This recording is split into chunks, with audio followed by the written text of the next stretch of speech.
What is up, guys? This is your boy Royal Mech, and today I have my Divine Set 5 Liael Odium deck.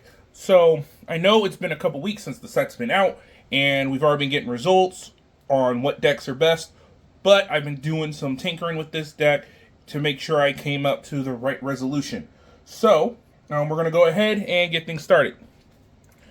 First up, we have our starter. This can be any Dark State starter. I just went with Quetzalcoatl. I actually, once set 6 comes, once we get those excess Stride deck set pieces, I'm turning this into a Duran, just so all my time-related decks have Chrono Duran involved, right? Onto the grade 1 is going to be Steam Main Tiglet. Her ability is, well, like Snowstall's on ride, draw a card if you're on second. Her ability is when you ride on her, you get to reveal a Liael, Odium, to then gain the regress gauge. The regress gauge is our new order token that we get for this deck. What the regress gauge does is it restricts us to only riding Vanguards with Liael, but since the Dark States, it only right now is Odium. This just means we can't write anything but Odium, and then creates us the regress gauge. The regress gauge is a whole separate zone that uses this order. We put things there, which will generate which will help generate our divine skill. So we'll go into that a little later. Nope, wrong one. Next up, we play the Life Constellation Colossus. What her ability is on ride, you choose a card from your hand, add it to the regress gauge, and draw 2 cards. Really strong, really good. We do have a couple cards that combo really well with this to give you more advantage overall on the turn. You will definitely see it this deck. It is a lot more aggressive than it is stally compared to its other brothers and sisters that came out of set 5. And then last but not least, we have Mother herself, Liael Odium. Now, she is the Destined One of Time, so... she's our Destined One of Time. So, she has a few abilities. Her continuous ability is during your turn, for every face-up copy of Distorted Bane, for each copy of Distorted Bane in your regress gauge, your front row rear guards gain plus 5k. So, at max, if everything goes right, you can get up to 20k to your front row. She also has the other ability, when this unit attacks, Soul Blast 1, put a card from your hand or your rearguard circle into the regress gauge, and she will gain triple drive. So, really good, still feels like a Stride, right?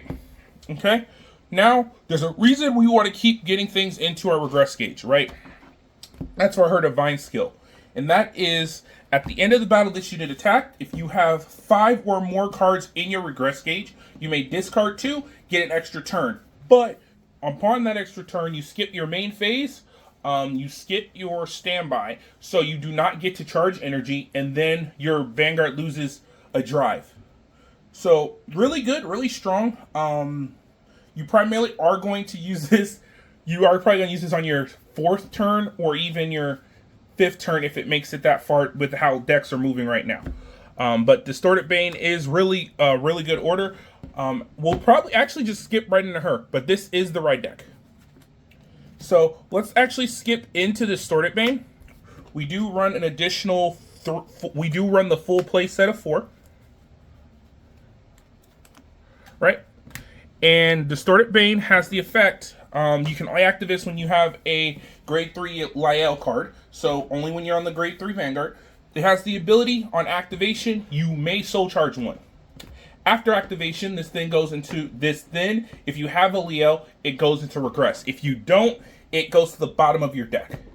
So, then it has a secondary skill. When added to the regress gauge, this is not restricted on any way of how it gets there, so it can get there through the grade 2 of the ride line.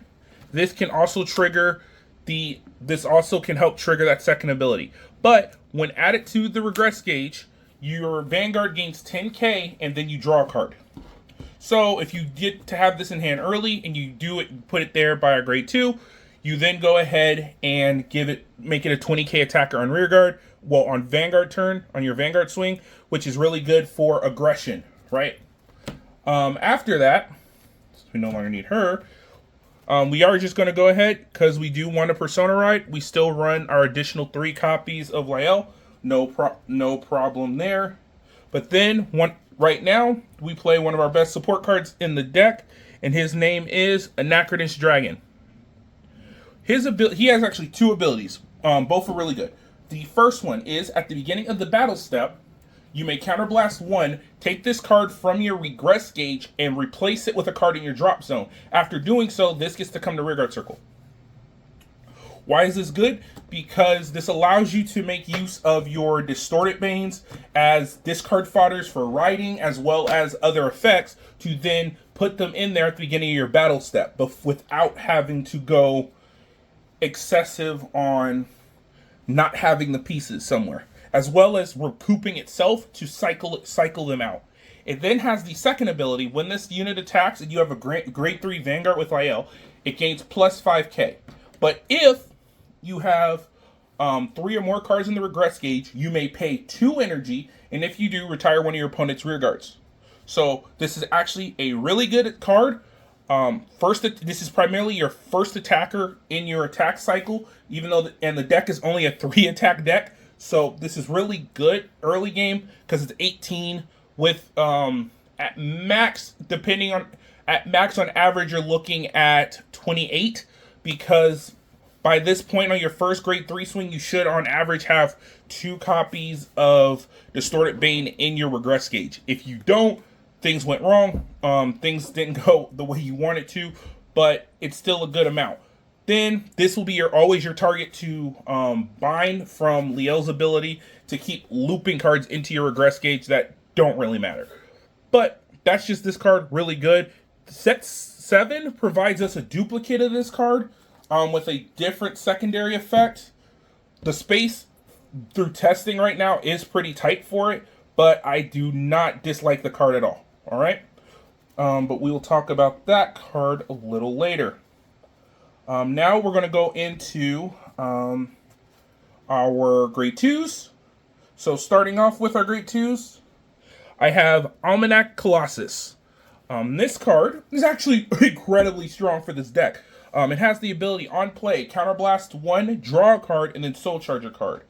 With the secondary continuous ability, if you have 3 cards in your regress gauge, this now has the ability of boost. Thus meaning you have a 10k booster. This is really good early game because it's a 10k attacker, and if it lives, you just throw it in the back row, because by the end of your first grade 3 attack, your final attack of the turn will always have 3 regress gauge on average, so you will always be ready to go ham and keep a 10k booster on both your Vanguard and your rearguard circle. Really enjoy it. You can drop this down 1, but that's the max. Next up, let's go into our cyclers. I play 4 Tizcar because she's a really good cycler, and then 3 copies of Lamina. Now I play the 7 pool. Some people play 8. One of the cards a lot of people do sub out for the 8th one would be a copy of Almanac Colossus, but that is completely up to you. She's just really helpful because for this one, you Soul Blast, put it to the bottom, which then keeps your deck going because you will deck out. While this one's just really good for the defensive end as well as striding end. But at those are cards you can play around with to go 8 or 7. That is completely up to you. Now, we also have in my grade 2s, I played 3 copies of Datana. This is a really good grade 2. This is another card that came with the set for Liael herself. It has the ability on play, and when added to regress gauge, give one of your units 5k DP. 5k power. Now, why that's important is because early game, this is a really good rush card. 2 of these equal up to making your Vanguard have the same power as if a Distorted Bane was put into your regress gauge, as well as this just generates really good early game pressure to make it both of your rear. If 2 of these are in your hand, both of them can be 15s, and it just goes because you can pick itself off the effect. Really happy we have this card. A lot of people at first didn't think this card was worth it. After testing, this card has been bonkers. Last of my grade 2s, I do play Twin Cast. Twin Cast is really good as an order right now, due to all the multi-attacking turns and everything else. It has the ability, activation, your Vanguard gains plus 10k till the end of battle. But it has the other good ability that it can be used from the drop zone again, and your Vanguard will gain plus 5k shield for every grade it is. So, later game, or even the same turn after this is hit the drop, you can then use its secondary ability during the same turn to make it plus an additional 5, 10, or even 15, depending on the grade of your Vanguard. Or even 20 if you're using this with the Vanguard that has grade 4. Really strong, really good. This has become staple now, I think, for a lot of decks over ladder. Now into the grade 1s. This is actually probably the quickest portion of the deck. One of the quickest portions. We play 4 copies of Avis Wrestler. Now, why this is important is because Avis Wrestler is our remaining 5 through 8 copies of the Distorted Bane. It has the ability on play from hand. You can discard a card from hand to find an order card from your deck, put it into your trash, and then you can activate it that turn. Why this is important is because it actually has a really fun combo along with Distorted Bane and Anachronous Dragon. Because what can happen is and I've done it a lot, is you discard, especially on your turn, if you've yet to activate your order and you have a Anachronous Dragon in your regress and this is in trash, all you have to do is virtually go Avis Wrestler to discard a Distorted Bane to trash, to find another copy of Distorted Bane, activate the second copy in trash, then at the beginning of your battle step, if you have the counterblast, you then call Anachronous Dragon by putting the second copy of Distorted Bane back into the regress gauge. So, if you ended up in a point where you weren't able to add the Distorteds early, this is your fastest way to get caught back up on your Distorted Bane turn. And it actually can happen really quick, because I've actually done it 2 turns straight, and then having your opponent deal with 20k front row rear guards on top of a Persona ride, it's really, really fun. But this is really the only grade 1 you really play outside of the generic run staple ones of PG and Sanctitude. We are using the original Sanctitude here because it does deal with triple driving. So in the mirror match, this is a better use. Now, once this format has settled down a little bit, if we do continuously still see more and more stride decks involved, this is going to be changing over to the updated one to better fight those. But as of right now, this is not given any issues. Now on the triggers and OT, this is going to be really quick.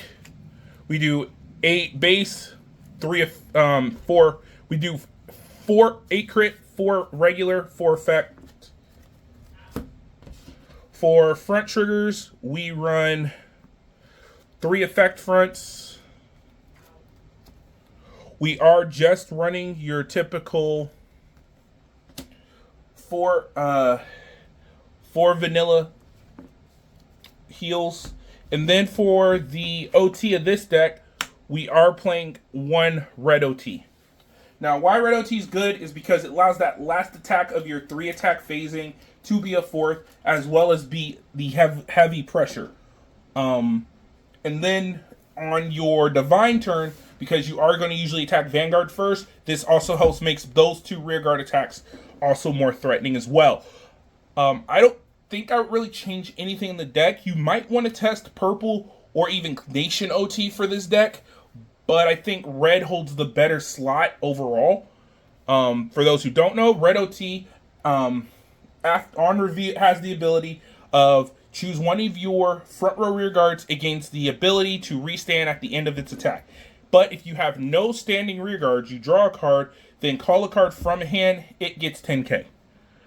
Let's see. Choose one. Sorry. Just pick one and call it to rear. It doesn't gain 10k. That's purple. But what's good about this is you can still give the one you called the extra 100 million, making it still a 4-attack turn, but you don't get the access of the restand, which actually is more threatening than just having a 4th attack.